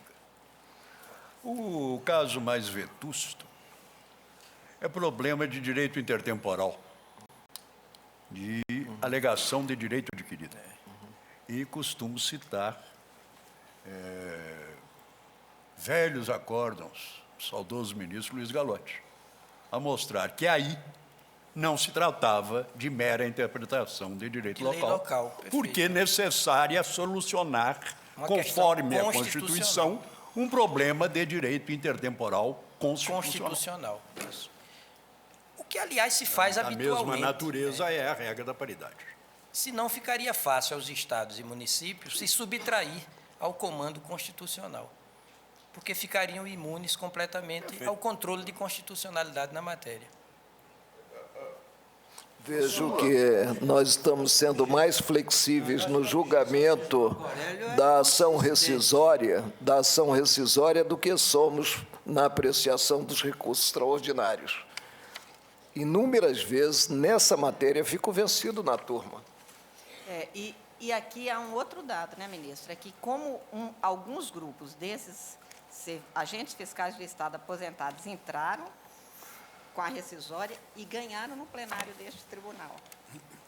Olha, se Vossa Excelência me permite, eu estou acompanhando a minha relatora agora, levando em consideração esse aspecto de justiça do caso concreto.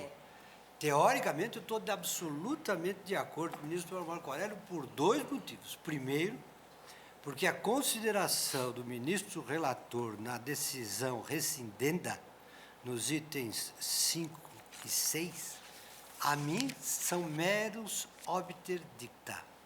Porque, na verdade, no item 7, ele deixou claro que não deveria ser conhecido o recurso, o que significa que ele não deveria examinar o mérito da questão. Ele o fez apenas para reforçar a argumentação. Fundamentalmente, o teor decisório do seu despacho é de não conhecimento do recurso extraordinário, porque, diz Sua Excelência textualmente, se trata de um caso que necessitaria de uma interpretação prévia da lei local. E a mim, de fato, me parece que o caso seria, de fato, de interpretação prévia da lei local, porque eu só me admitiria, teoricamente, uma questão constitucional, no caso, se o acordo local tivesse reconhecido, por exemplo, perante a lei estadual, o caráter geral do benefício e tivesse negado aos aposentados, ou vice-versa. Fora disso, nós temos que examinar primeiro a questão perante a lei local, para saber qual o sentido da lei local, para saber se ela se ajusta ou não aos termos do artigo 40. Então, eu estou acompanhando a emenda da relatora no caso com ressalva expressa diante da necessidade de fazer justiça do caso concreto. Isto é, porque se trata do benefício que foi concedido aí para outros, muitíssimos outros que estão em igual situação. Só por esse motivo. Posteriormente, veio à baila uma lei local estendendo de forma parcial o benefício aos nativos. Eu reconheço que veio posteriormente a lei. Então, é uma tentativa Mas, de sanar uma enfrentada a situação. regência da espécie, o que eles pretenderam com esta ação foi justamente a definição da eficácia jurisprudência retroativa. do tribunal pelo plenário, Retroativa à lei fez que recurso reconheceu o extraordinário direito à parcial base aos dessa mesma lei. aposentados. E é o recurso extraordinário citado no meu voto e já citado no voto da relatora. Mas a rescisória não visa uniformizar a jurisprudência. Perdoe-me, mas não visa. É que neste recurso extraordinário se deu provimento por violação do artigo 40, parágrafo 4º. Agora, Vossa Excelência sempre diverge, por exemplo, em matéria de direito adquirido, desta jurisprudência não sei, que ministro, tem outra decênios. situação concreta, ministro. Eu estou agora me defrontando com o caso, né? E julgo esse caso considerados os parâmetros revelados no processo. Para aplicar a Constituição. Juízo e Tribunal de Justiça, né, julgaram improcedente o pleito e o fizeram interpretando lei local. O acórdão, impugnado mediante extraordinário, não veio ao mundo jurídico com premissa contrária à Constituição. Foi como ressaltou o ministro César Peluso. Se tivesse consignado mascaramento da parcela visando driblar o preceito constitucional, eu não teria a menor dúvida em julgar procedente o pedido formulado na rescisória. Mas não fez. Ao contrário, apontou que, pela natureza da parcela, ela somente seria devida por ser uma gratificação de produtividade àqueles que estavam na ativa. Eu não quero parecer injusto, né? Por isso é que estou explicitando meu voto.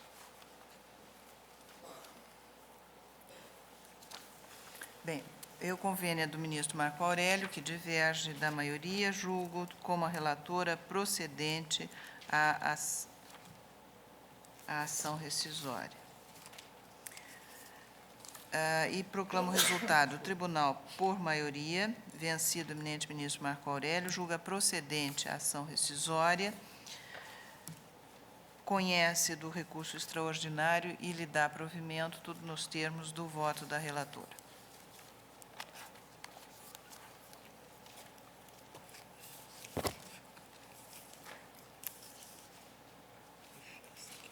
Eu anotei errado. Ministro, pertence. Vossa Excelência relator a duas questões de ordem em mandado de segurança, são idênticas? Posso chamar em conjunto?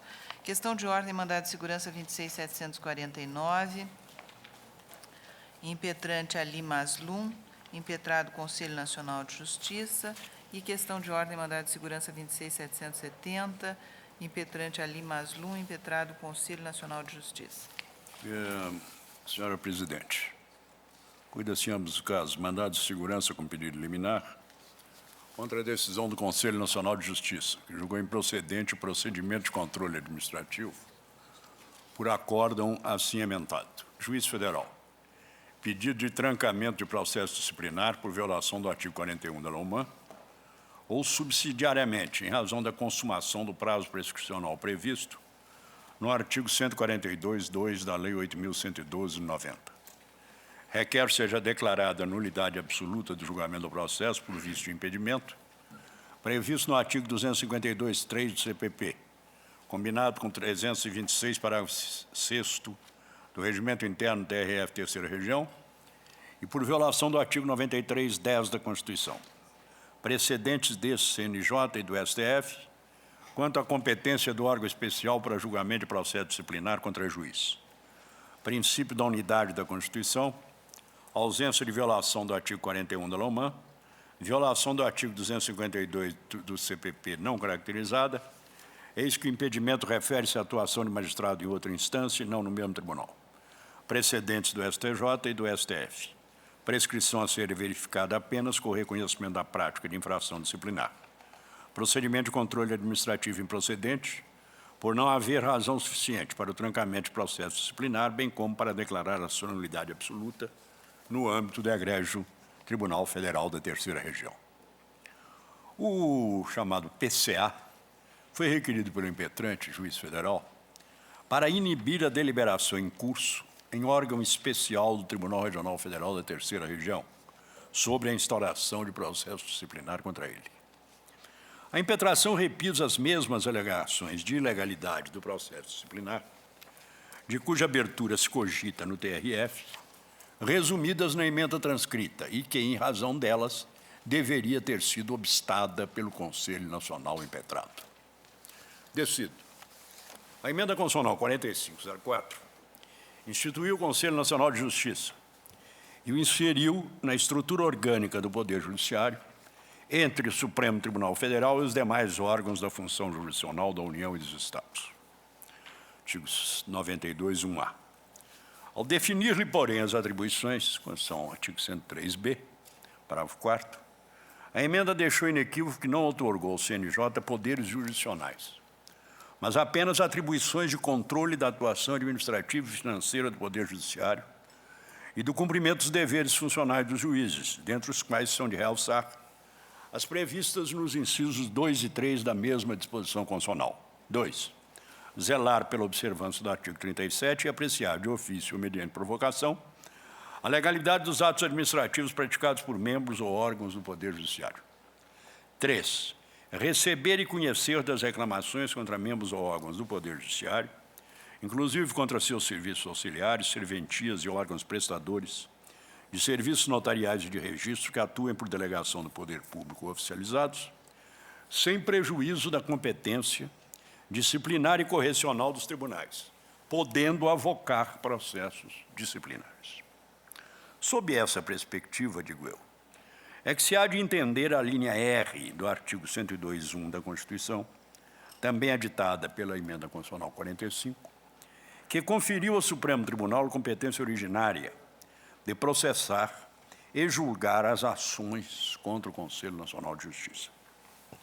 Estou em que é de proceder a uma redução teleológica da letra desta nova cláusula de competência do Supremo Tribunal, de modo a não convertê-lo, mediante o mandado de segurança, em verdadeira instância ordinária de revisão de toda e qualquer decisão do Conselho Nacional de Justiça.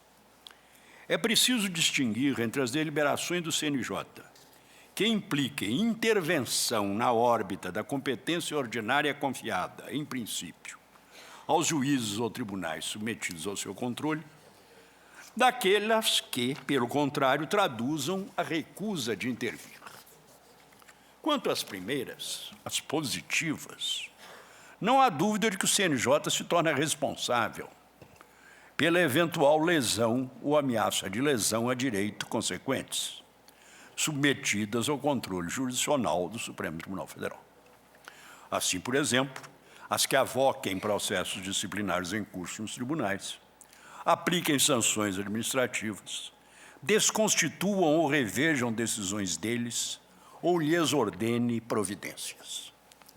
Diversamente, com as da segunda categoria, as negativas, o Conselho não substitui por ato seu o ato ou omissão dos tribunais, objeto da reclamação, que, por conseguinte, remanescem na esfera de competência ordinária destes, os tribunais.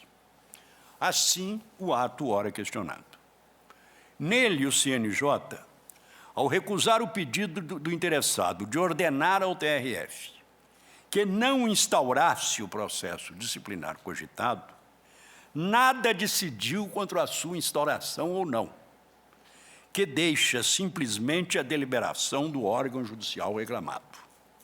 Sequer a motivação da decisão negativa do CNJ vinculará ao Tribunal Federal, que assim está livre para acolher qualquer das alegações do interessado, seja mediante decisão administrativa de não instaurar o processo disciplinar, seja, a forciore, no exercício do controle jurisdicional de deliberação administrativa em sentido contrário, o qual, mediante mandato de segurança, é de sua competência originária, conforme o artigo 21(6) da LOMA. Desse modo, a ameaça de abertura do processo disciplinar contra a qual se insurge o impetrante continua imputável exclusivamente ao tribunal a que está subordinado. Esse é o quadro. Estou convencido de que carece o Supremo Tribunal Federal de competência originária para conhecer do pedido de mandado de segurança. Inédita, porém, a questão, pretendo submetê-la em questão de ordem ao plenário do tribunal e propor que, de logo, não conheça do pedido. Entretanto, não houve oportunidade de fazê-lo antes das férias hoje iniciadas.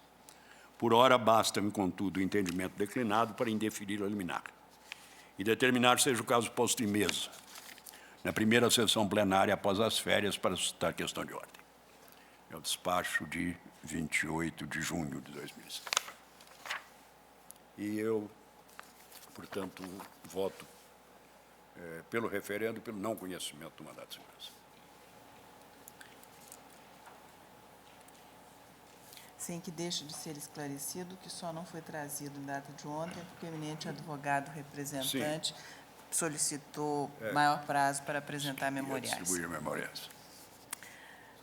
Colho os votos. Sim. Presidente, eu substancialmente estou de acordo com o eminente ministro relator.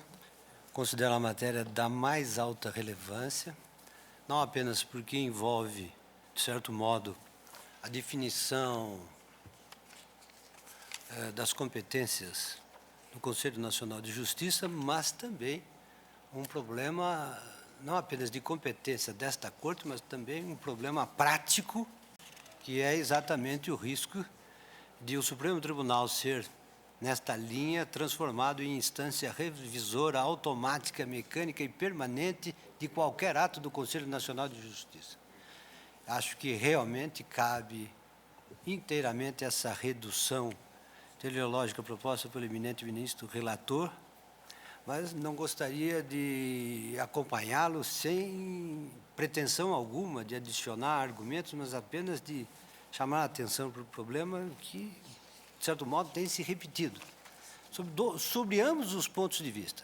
Sob o ponto de vista de alargamento da competência do Conselho Nacional de Justiça e numa tentativa de transformar esta Corte em revisor de todos os atos do Conselho Nacional de Justiça. Em relação ao primeiro, a Constituição é expressa em dizer que a competência do Conselho Nacional de Justiça não prejudica a competência disciplinar dos órgãos inferiores. Mas parece que o ministro Pertence foi além dessa afirmação. De que afirmação? De que a competência disciplinar do Conselho não elimina, não elide a competência correcional dos... Ficou com esse tamanho, ministro? Não afirmei nada ainda, ministro. Eu estou só pondo a premissa. Não afirmei nada. Porque se ficou nesse tamanho, está ótimo. Eu também Então, se o CNJ, num caso concreto, não avocou? Não avocou ou não interveio Acabou. Sim. no andamento Exatamente. preliminar de um processo disciplinar para abortá-lo, Não está eu prejudicada creio a que competência não há do ato órgão. do Conselho do órgão Nacional de originário. Justiça a provocar a competência Isso originária. me convence, me convence. Então, gostaria era de exatamente ter um nesse sentido que eu estava esclarecimento. falando. Isso é, se a Constituição, ao delimitar a competência do Conselho, excluiu textualmente qualquer interpretação de que este órgão substituiria os outros órgãos jurisdicionais e administrativos quanto à competência disciplinar, porque deixou claro que a competência do Conselho não prejudica a competência disciplinar dos demais órgãos. Isso significa que o controle da legalidade de um ato, de um procedimento disciplinar que está no âmbito de um órgão jurisdicional subalterno e subordinado, não se transfere para o Conselho Nacional de Justiça. O Conselho não praticou nenhum ato, como diz o eminente relator, em substituição aos atos do tribunal local. Portanto, ele não exerceu, em relação ao procedimento administrativo, nenhum ato dentro da sua competência, a menos que, nos termos da Constituição, ele tivesse avocado o processo o que não disciplinar e praticado, no conhecimento desse processo disciplinar avocado, algum outro ato. Não foi o que sucedeu. O Conselho, se não me engano, e o eminente relator me corrigirá, simplesmente não quis tomar conhecimento, manteve Não, aí a é que competência. Derivou fundamentos Exatamente. numa decisão que não é vinculante. Mas sob Tanto esse o tribunal ângulo, pode acolhê-la para não instaurar o processo, como em mandado de segurança. Exatamente. Pode rever. Ele tem outras Não vias, está inclusive. absolutamente vinculado a essa decisão negativa do Conselho Nacional. mas sob esse ângulo é que eu gostaria de ter um esclarecimento. Houve um pedido formulado por um magistrado e o Conselho julgou improcedente esse pedido. Indago, esse pedido envolveu também o quórum, o órgão, a definição do órgão competente para o processo administrativo na origem? Envolveu? Falou-se que se diz, em Então, princípio... então é aí, do- Não, aí em eu creio princípio, é do tribunal. eu creio que o ato do Conselho é do órgão especial e não do colegiado como um todo. não se discutiu isso. Discutiu-se a... A do matéria órgão foi essa, eu li o memorial. Aí eu penso que nós temos um ato concreto Aliás, no do livro memorial, Conselho a própria referendando petição de segurança. que incumbe ao processo administrativo não ao colegiado de origem como um grande todo, mas sim ao órgão especial. E esse ato, para mim, desafia o mandado de segurança. Vejam bem, o que se discute, a matéria de fundo é da maior importância na interpretação da Constituição Federal. É se, no caso, o processo administrativo pode ser tocado ou não e julgado ou não pelo órgão especial ou deve ser apreciado pelo tribunal, considerado o quórum previsto na Constituição, membros do tribunal. Essa discussão de fundo.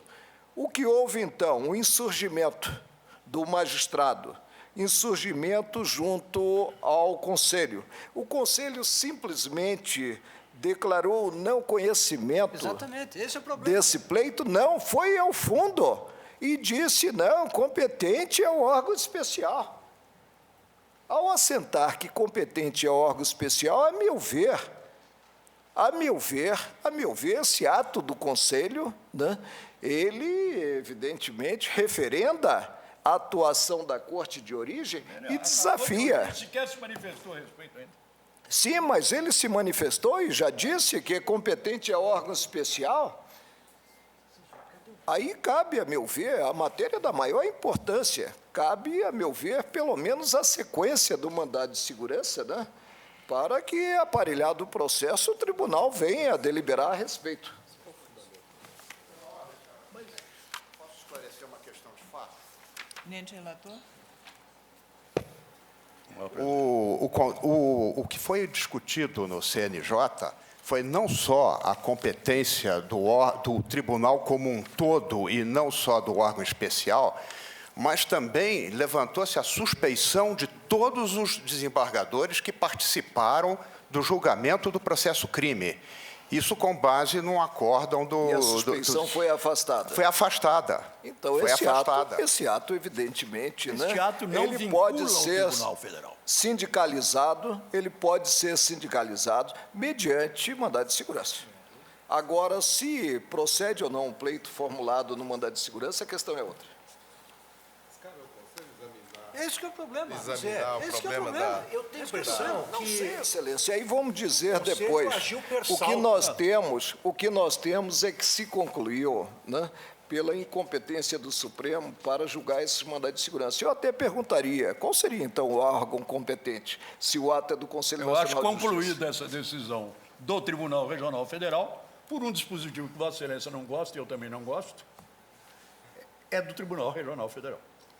E O aí, mandato com recurso ordinário para o Ministro, nós Superior temos uma nova realidade decisória no campo administrativo. Nenhum dos dois está minimamente Nós vinculado temos uma à realidade motivação do ato do decisória Conselho no campo administrativo e uma realidade presente, o que? A atividade do Conselho Nacional de Justiça. Isso é inafastável. Não tem força nenhuma, porque estão transformando... Eu adianto meu voto, presidente. Eu peço vênia ao relator para solucionar a questão de ordem no sentido da sequência dos mandados de segurança. Senhor presidente, o que está me parecendo, mas eu vou pedir vista, mas o que está me parecendo é que o Conselho atuou fora da sua competência. Ele está atuando como um órgão recursal. De uma decisão não tomada. Pior ainda, de uma decisão não tomada. E o risco exatamente Depende de um segundo que este pedido de caso, vista depois que do este relator. caso envolve é de que é este procedimento. Isto é, contra qualquer ato de órgão do judicial local, se faça um requerimento qualquer, às vezes sem forma nem figura de juízo ao Conselho, que uma vez pronunciando-se, vai praticar um ato que vai ficar suscetível de ataque perante esta Corte. Em outras palavras, o que há é um expediente de transformar um ato local que está sujeito não apenas a controles administrativos, mas a controles jurisdicionais diretos, porque cabe mandado de segurança contra qualquer decisão do tribunal local no procedimento administrativo, e isso poderia resguardar suficientemente, porque é a mesma via eventual direito subjetivo violado do ora impetrante. O que é que se faz? E se tem feito? Se interpõe de qualquer ato ou de qualquer omissão do tribunal local um pedido direto ao Conselho, para que o Conselho conheça ou se pronuncie de qualquer modo. E desse pronunciamento do Conselho, seja de conhecimento, seja de não conhecimento, seja a título de procedência ou a título de improcedência, se interpõe diretamente uma ação perante esta Corte. Eu tenho O caso que sobre significa admissão ou que nós não nos transformamos de um servidor do com a Ministério criação do Público Federal Conselho a um concurso de órgão remoção. de revisão imediata de decisões dos tribunais locais. Mas, de qualquer forma, nós vamos ter que fazer um distinguishing. Quer dizer, uma situação é o pronunciamento do Conselho que não conheça de uma dada provocação, claramente, não é? Que era um pouco a premissa... Vossa Excelência me permite? Eu até faria a seguinte questão. Ante o pronunciamento do Conselho no campo administrativo, o tribunal poderá adotar entendimento diverso? Se puder, nós esvaziamos totalmente a atuação do Conselho. Mas aí é que está uma das alternativas. O Conselho pode avocar ou determinar que não instaure o processo. Agora, não tendo feito, a competência permanece com o Tribunal Federal. Ministro, ele placitou o que se vislumbrou. Eu não sei se realmente o Tribunal Regional Federal chegou a adentrar essa matéria. O problema do impedimento dos magistrados, disse que não há impedimento, e o problema também do órgão competente para o processo administrativo na origem. Ele se pronunciou a respeito. Mas agiu per salto.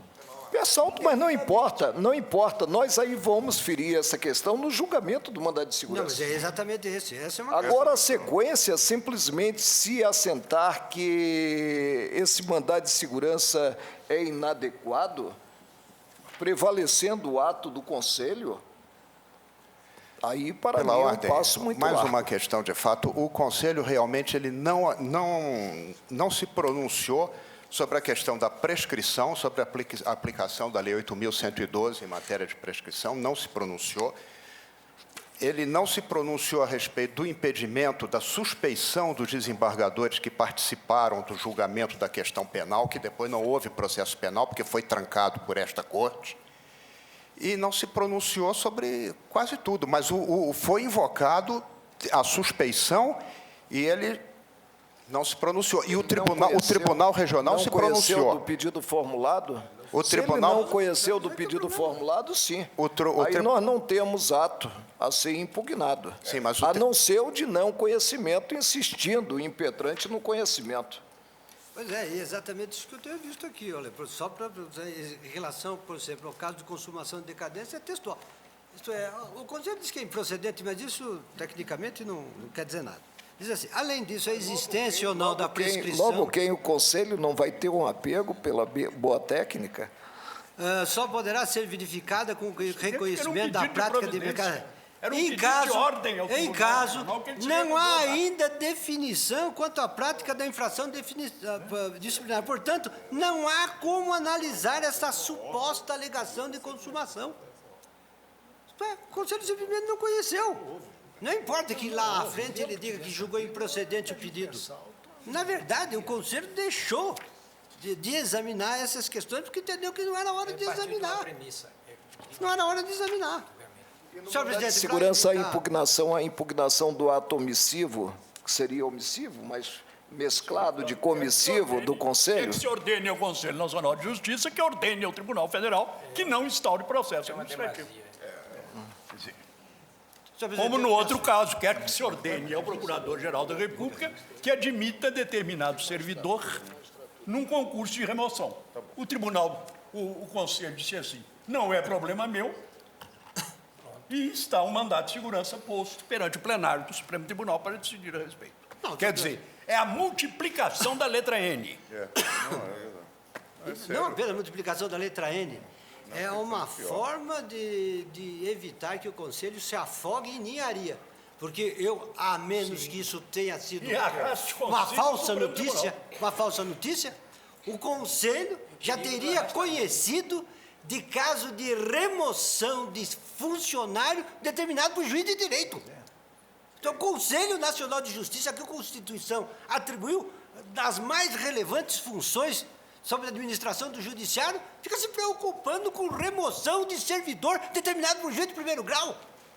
Senhor presidente, se os demais ministros não se opuserem... Se Vossa Excelência me permitir, eu só gostaria de observar que talvez o próprio texto constitucional comportasse, em relação à competência do Conselho, a invocação do princípio da subsidiariedade. Sim, exatamente, mas é isso mesmo, a competência do Conselho é subsidiária. Ou avoca ou atua subsidiariamente. Subsidiariamente, porque... Ou avoca ou atua subsidiariamente. Eu continuo absolutamente convencido de que este ato, essa deliberação a ser tomada pelo Tribunal Federal, interrompida por 2 ou 3 pedidos de vista, é susceptível de questionamento jurisdicional no próprio tribunal e mediante recurso no Superior Tribunal de Justiça. Vamos abolir isso tudo e o Supremo assume esse problema. É aquilo que eu tenho dito, que o Supremo Tribunal tem um compromisso fundamental com a sua viabilidade. Com a sua sobrevivência prática. E acho que com a sobrevivência prática do Conselho, porque a se multiplicarem causas como esta, o Conselho não vai fazer outra coisa não ficar revisando decisões que são muito bem deliberadas no exercício da competência dos tribunais locais. Então, se Vossas Excelências não se opõem, eu peço vista. Após o voto do relator, que resolve a questão de ordem no sentido de não conhecer dos mandados de segurança, divergindo o ministro Marco Aurélio, que vota pela sequência do processamento dos referidos mandados de segurança, De qualquer forma, presidente, ante o pedido de vista, eu aguardo a manifestação do ministro César Peluso. Vou retificar. Após o voto do relator, que resolve a questão de ordem no sentido de não conhecer dos mandados de segurança, pediu vista ao ministro César Peluso, aguardam os demais. Senhores ministros, vamos fazer um intervalo de 20 minutos.